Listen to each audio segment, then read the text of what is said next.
Welcome to Vibrant. నేను మీ శివాని. సాయిధరం తేజ్ గత 3 రోజులుగా సోషల్ మీడియాలో మినీ యుద్ధమే చేస్తున్న సంగతి తెలిసిందే. ప్రణీత్ హనుమంతు అనే ఒక యూట్యూబర్ పని పట్టే వరకు వదిలిపెట్టేదే లేదన్నట్టుగా ఉంది. తేజ్ పట్టుబట్టి ట్వీట్ల మీద ట్వీట్లు వేసి Telangana CM, deputy CM, DGP, మహిళా కమిషన్ స్పందించే వరకు వదిలిపెట్టలేదు.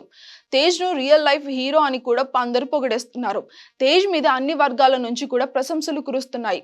అయితే కొంతమంది తేజ్ మీద నెగిటివ్ కామెంట్లు కూడా చేస్తున్నారు. ఇక అలాంటి ఒక నెటిజన్ కామెంట్ కు పూనం కౌర్ కౌంటర్ వేసింది. రేప్ అనే విషయం మీద తేజ్ స్పందించిన తీరుకు జల్సా సినిమాలో ఒక సీన్ ను చూపించాడు సదరు నెటిజన్.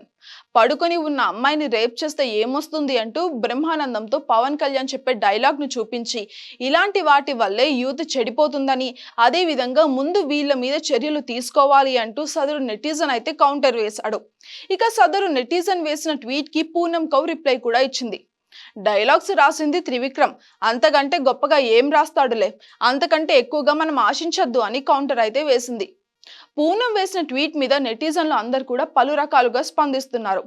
అసలు జరిగిన మ్యాటర్ ఏంటి, ఆ గొడవ అసలు ఏంటి, త్రివిక్రమ్తో మీకున్న సమస్య ఏంటి అని నెటిజన్లు అందరు కూడా అడగడం స్టార్ట్ చేశారు.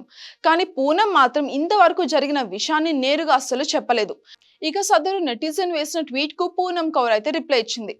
డైలాగ్స్ రాసింది త్రివిక్రమ్, అంతకంటే గొప్పగా ఏం రాస్తాడు, అంతకంటే ఎక్కువగా ఆశించొద్దు అని కౌంటర్ అయితే వేసింది. పూనం వేసిన ట్వీట్ మీద నెటిజన్లు పలు రకాలుగా స్పందిస్తున్నారు. ఇప్పుడు అసలు జరిగిన మ్యాటర్ ఏంటి, ఆ గొడవ ఏంటి, త్రివిక్రమ్తో మీకున్న సమస్య ఏంటి అని నెటిజన్లు అడగడం స్టార్ట్ చేశారు. కానీ పూనం మాత్రం ఇంతవరకు జరిగిన విషయాన్ని నేరుగా చెప్పనే లేదు. పూనం మాత్రం సందు దొరికినప్పుడల్లా కూడా త్రివిక్రమ్ మీద కౌంటర్లు వేస్తూనే ఉంటుంది. ఒకప్పుడైతే గురూజీ అంటూ పరోక్షంగా సెటైర్లు వేసేది. కానీ ఈ మధ్య మాత్రం నేరుగా త్రివిక్రమ్ అని పేరు పెట్టి మరీ ట్రోలింగ్ అయితే చేస్తుంది. జల్సా సినిమా వల్లే పూనం కౌర్ త్రివిక్రమ్లకు గొడవ వచ్చిందని అంతా కూడా చెప్తూ ఉంటారు. అయితే ఈ రూమర్ల మీద పూనం అయితే స్పందించింది. తాను ఎవ్వరి వద్దకు వెళ్లి సినిమా ఆఫర్లు ఇవ్వమని అడగలేదని క్లారిటీ ఇచ్చింది Poonam. For more updates, subscribe to Vibrant.